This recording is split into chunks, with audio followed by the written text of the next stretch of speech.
मैं ईशा गुप्ता, आप देख रहे हैं जनता 24 न्यूज, जो रहे हर पल सच के साथ। तो आइए ले चलते हैं आपको आज की खास खबर की। फिरोजाबाद में कोलकाता की घटना को लेकर मेडिकल कॉलेज के डॉक्टरों ने अस्पताल कैंपस में निकाला कैंडल मार्च। पीड़ित डॉक्टर के लिए न्याय की मांग, आरोपी को फांसी देने की अपील। आज देश भर में डॉक्टर्स कोलकाता की घटना को लेकर लामबंद हुए हैं। विरोध प्रदर्शन कर कार्यवाही की डॉक्टर कर रहे हैं मांग। ब्यूरो रिपोर्ट, फिरोजाबाद, जनता 24 न्यूज। रिपोर्टर गौरव राठौर। यूपीआई का जवाब तो सरकार देगी ना। एक ऑन ड्यूटी डॉक्टर JR2 मतलब पीजी रेजिडेंट के ऊपर इतना बड़ा क्राइम हुआ है, रेप हुआ है, उसके बाद मर्डर हुआ है और अभी तक उसकी कोई सुनवाई नहीं हुई है। सरकार की तरफ से कोई जवाब नहीं आया है। हम यही मांग कर रहे हैं कि डॉक्टरों की सुरक्षा के लिए कुछ किया जाए। सरकार ने CBI के लिए जो उचित मांग थी वो CBI लागू कर दिया है, क्या कहना है इसमें? अच्छा कदम है ये। हम ये चाहते थे, हमारी पहली मांग यही थी कि CBI इसमें भाग ले और ये बहुत ही अच्छा कदम है कि CBI इसके आगे। Thank you. इस पोजीशन में आज जिस महिला के साथ, जिस डॉक्टर के साथ ये चीज़ हुई है, वहाँ कहीं मैं भी और मेरे साथ सहपाठी जो और महिला स्टूडेंट्स हैं वो सब वहाँ पर एक दिन होंगे। तो ये क्या एक बड़ा सवाल खड़ा नहीं करता कि हमें वहाँ होना चाहिए या नहीं? मैं ये सवाल सरकार से पूछना चाहती हूँ, कोलकाता की सरकार से भी और इस देश की सरकार से भी और इस देश के हर पुरुष से, कि क्या हम एक सरकारी ड्यूटी करते वक्त इस चीज़ का जवाब कौन देगा कि हमारे साथ क्या हो रहा है? आज पुलिस को अगर ऑन ड्यूटी कुछ भी होता है, किसी अगर सरकारी ड्यूटी में अगर ये चीज़ होती है तो कितना बवाल हो जाता है, लेकिन डॉक्टर्स के साथ क्यों नहीं? आखिर डॉक्टर्स इतनी ड्यूटीज़ करते हैं, दिन रात सेवा करते हैं, किसके लिए? क्या हमारे पास और कोई काम नहीं है? हम इस प्रोफेशन में क्यों आए? जनता की सेवा के लिए। और जनता हमारे साथ क्या कर रही है, इसका जवाब कौन देगा हमें? ये चीज़ है, इस चीज़ के लिए हम मेडिकल की दिन दिन रात रात पढ़ाई करते हैं। हम अपना बचपन खोते हैं, अपनी सारे जीवन के खुशियों को दांव पर लगा करके एक पढ़ाई करते हैं। आप लोगों के लिए पढ़ाई करते हैं, किस लिए? कि पैसे के लिए? लोगों को लगता है मेडिकल फील्ड में बहुत पैसा है और लोग पैसे के लिए काम कर रहे हैं। आप देखिए यहाँ पर सरकारी अस्पताल का हाल, ये सब पैसे के लिए नहीं है।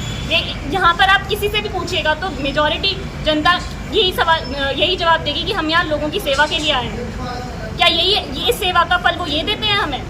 किस तरह की मांग करती हैं? मांग हमारी यही है कि हमें अगर सरकारी नौकरी में लिया जाता है, किसी भी हमसे सरकारी नौकरी ली जाती है, तो उसकी जिम्मेदारी सरकार ले कि हमारे साथ कुछ नहीं होगा, और अगर कुछ होता है तो उसकी भी जिम्मेदारी सरकार ले कि आखिर वो क्यों हुआ और कैसे आगे नहीं होगा। हम अनसेफ रह करके काम कर रहे हैं, ऐसा बिल्कुल भी नहीं होगा। क्या आपका आंदोलन आगे भी जारी रहेगा? क्या आंदोलन बिल्कुल आगे जारी रहेगा। इस केस के लिए नहीं, हर उस केस के लिए, हर उस नारी के लिए आगे जारी रहेगा जो इस देश में पीड़ित है या जिसके साथ ऐसे दुष्कर्म और बाकी मर्डर केसेस होते हैं। मेरा नाम डॉक्टर अमोल खड़से, मैं ASMC मेडिकल कॉलेज में JR1 मेडिसिन रेसिडेंट हूँ। पिछले 10 महीने से यहाँ काम कर रहा हूँ।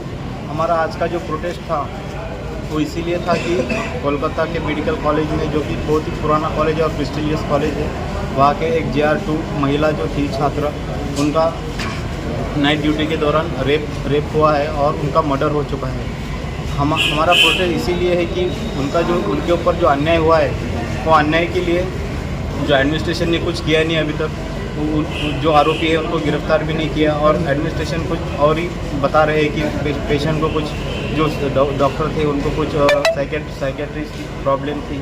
ऐसा कुछ है ही नहीं, बल्कि जो चीज़ें हुई है वो सब गलत दिखाई दी जा रही है। और जो प्रोटेस्ट है आज की, हमारी मांगे ये है कि हमारे जो डॉक्टर है, जो कि डे नाइट ड्यूटी करते रहते हैं, जो महिला डॉक्टर है उनकी 12-12 घंटे ड्यूटी चलती है। और यहाँ पे भी ये पूरे कलकत्ता की बात नहीं, पूरी इंडिया की बात है कि फीमेल डॉक्टर है उनको डे भी ड्यूटी करनी पड़ती है और नाइट में भी ड्यूटी करनी पड़ती है। और नाइट में ऐसा है कि सेफ्टी प्रॉब्लम बहुत ज़्यादा रहती है इनको।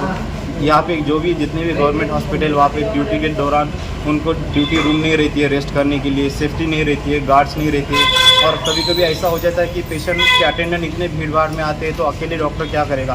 तो हमारी मांग ये है कि हमारे पेशेंट जो आते हैं, अटेंडेंट जो आते हैं, उनके अगेंस्ट हमको एक सेफ्टी देनी चाहिए महिला डॉक्टर को और सभी डॉक्टरों को।